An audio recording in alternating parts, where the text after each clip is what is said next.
ladies. I hope you've had a great H2O series so far. I'm excited to bring to you the next lesson in the series, which is going to be about Jesus walking on water.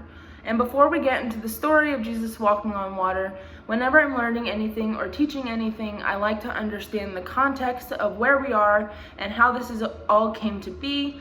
And so even though my text comes from Matthew chapter 14, verses 22 through 33, we're actually going to start at the beginning of the chapter in Matthew chapter 14 and verse 1.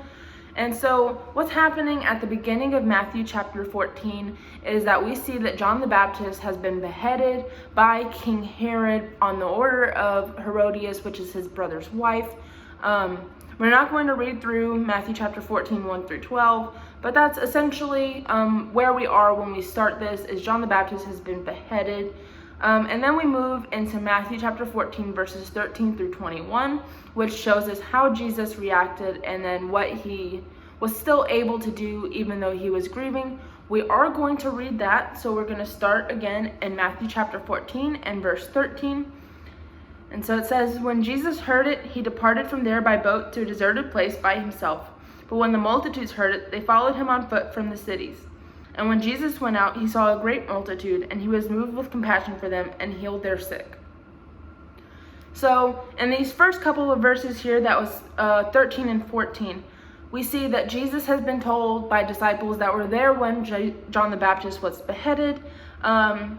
He departed from where he was, and he wanted to go away and be by himself, and he wanted to probably take time to pray, definitely take time to grieve and process the fact that his family member and one of his close friends was not here anymore, and that he had died in such a way.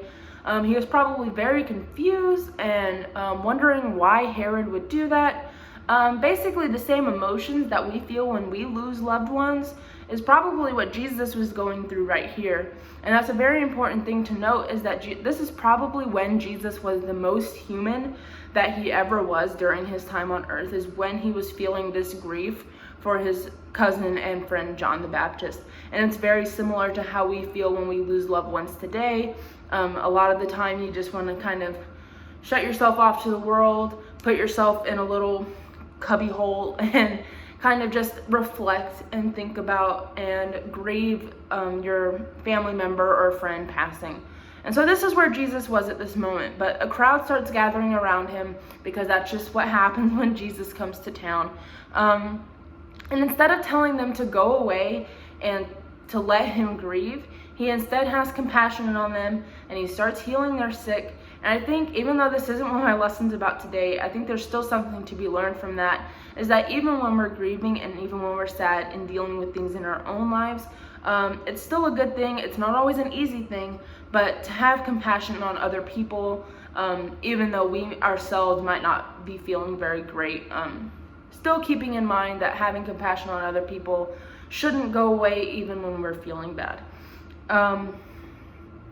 So then we get into probably one of the most well-known miracles that Jesus ever did, and that is Jesus feeding the 5,000. And so we're going to continue on in verse 15 of Matthew chapter 14, and it says, "When it was evening, his disciples came to him, saying, 'This is a deserted place, and the hour is already late. Send the multitudes away, that they may go into the villages and buy themselves food.' But Jesus said to them, 'They do not need to go away. You give them something to eat.' And they said to him, 'We have here only 5 loaves and 2 fish.' He said, 'Bring them here to me.' Then he commanded the multitudes to sit down on the grass. And he took the 5 loaves and the 2 fish, and looking up to heaven, he blessed and broke and gave the loaves to the disciples, and the disciples gave to the multitudes. So they all ate and were filled, and they took up 12 baskets full of the fragments that remained. Now those who had eaten were about 5,000 men, besides women and children." So that there was verses 15 through 21. And like I said, this is probably one of the most well-known miracles that Jesus did. If you walked up to anyone in Christianity, maybe even some people outside of Christianity, they would know about the story of Jesus feeding the 5,000. And the disciples are ready to send the people away, but Jesus feeds the crowd with the 5 loaves and the 2 fish, and preaches to them and makes sure that everyone's fed well. And as we see, there's leftovers, so this is obviously a great thing that Jesus did. And then that leads us into our story for today, which is in Matthew 14, verses 22 through 33. This is where we get into Jesus actually walking on the water. So starting in verse 22, immediately Jesus made his disciples get into the boat and go before him to the other side while he sent the multitudes away. And when he had sent the multitudes away, he went up on the mountain by himself to pray. Now when evening came, he was alone there. Now I'm going to pause here and mention again that this is still within the same day that he finds out that John the Baptist has been beheaded. So I can only imagine that in verse 23, he's going up on the mountain so that he can pray and again reflect on John the Baptist dying, because obviously he didn't get much of a chance to do that because the opportunity presented itself for him to preach to all of these people and to perform this miracle for all of these people. So I can only imagine that he sent the disciples away so that he could pray and continue the grieving process for his family member, John the Baptist. So in verse 24, but the boat was now in the middle of the sea, tossed by the waves, for the wind was contrary. Now in the fourth watch of the night, Jesus went to them walking on the sea. And when the disciples saw him walking on the sea, they were troubled, saying, "It is a ghost," and they cried out for fear. But immediately Jesus spoke to them, saying, "Be of good cheer, it is I, do not be afraid." And Peter answered him and said, "Lord, if it is you, command me to come to you on the water." So he said, "Come." And when Peter had come down out of the boat, he walked on the water to go to Jesus. But when he saw that the wind was boisterous, he was afraid, and beginning to sink, he cried out, saying, "Lord, save me." And immediately Jesus stretched out his hand and caught him, and said to him, "O you of little faith, why did you doubt?" And when they got into the boat, the wind ceased. Then those who were in the boat came and worshipped him, saying, "Truly you are the Son of God." So we see here the disciples have just witnessed this miracle that Jesus feeding the 5,000 when Jesus sends them to the other side of the sea. Jesus has other things that he needs to do, and we see that he dismisses the crowd and goes to the mountain to pray. The text says that Jesus comes to the boat in the fourth watch of the night, which I googled it and I wanted to know what the fourth watch of the night actually meant, and that would put us around 3 a.m. to 6 a.m. And as tired as the disciples were after a long day of being with Jesus and after a long day of, tending to the multitude and feeding the multitude, I probably would have thought I saw a ghost too, as tired as the disciples probably were. But Peter takes this leap of faith to go to Jesus on the water. He asks Jesus that if it's actually him, to tell him to come out to him on the water. And so Peter takes this leap of faith to go to Jesus, but the outward forces around him distract him. It tells us that the winds were contrary, which means that there was probably, if it wasn't storming already, there's probably a storm coming. And if anyone has ever been on a boat during a storm, or even when it's raining, it can be kind of rough. And a lot of these men were fishermen, and so they knew what it was like to be on a boat in a storm, and it was not a great place to be when it was storming. So Peter let these outside forces distract him of the wind.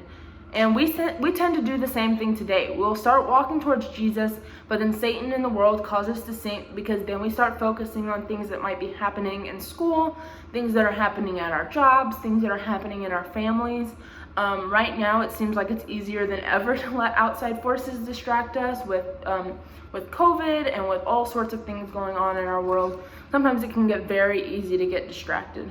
And I'd also like to point out, you don't see people walking on water today, and it's not like back in these Bible times people were walking on water every day. So this seemed impossible, and the disciples were surprised to see anyone walking on water, including Jesus.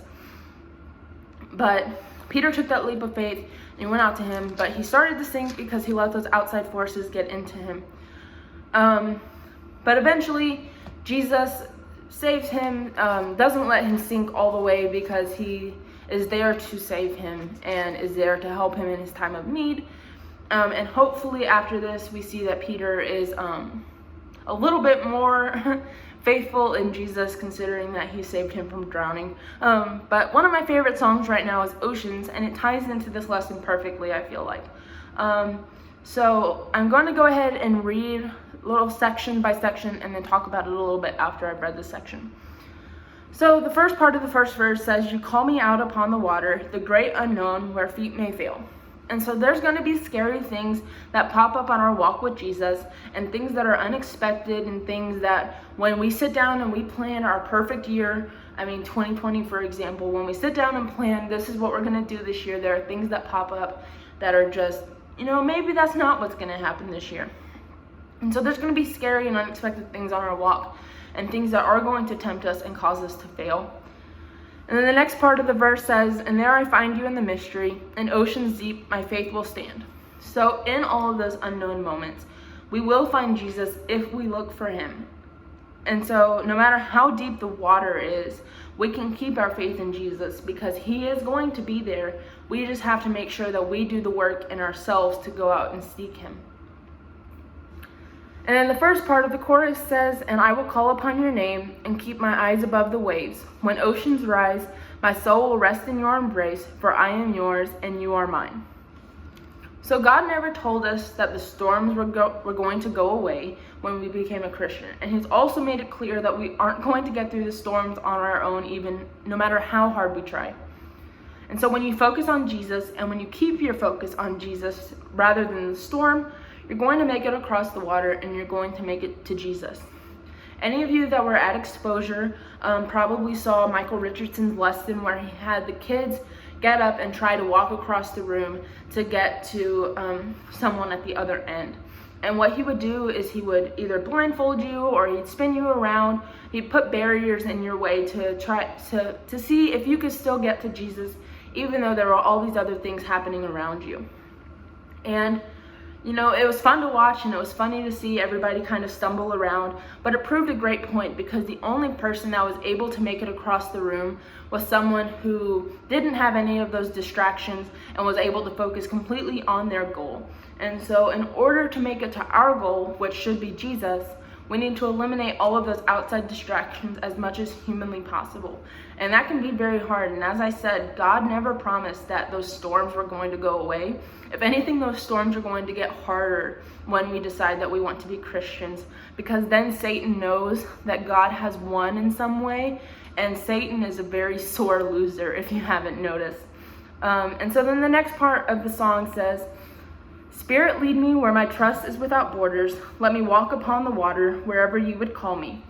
Take me deeper than my feet could ever wander, and my faith will be made stronger in the presence of my Savior." And so my question for you today is, what oceans do you feel like you need to overcome in your life? And do you consistently trust Jesus to help you walk across the water?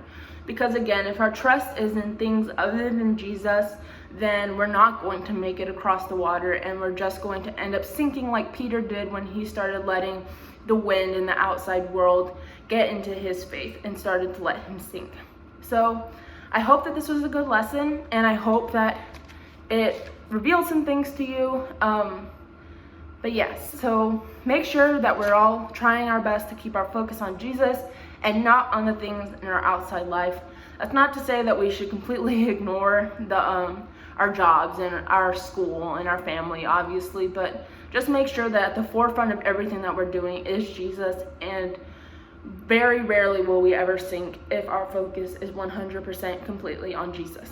So thank you, Jonathan, for putting together this entire series, and thank you for watching and supporting this, and I hope you all have a great day and enjoy the rest of the series.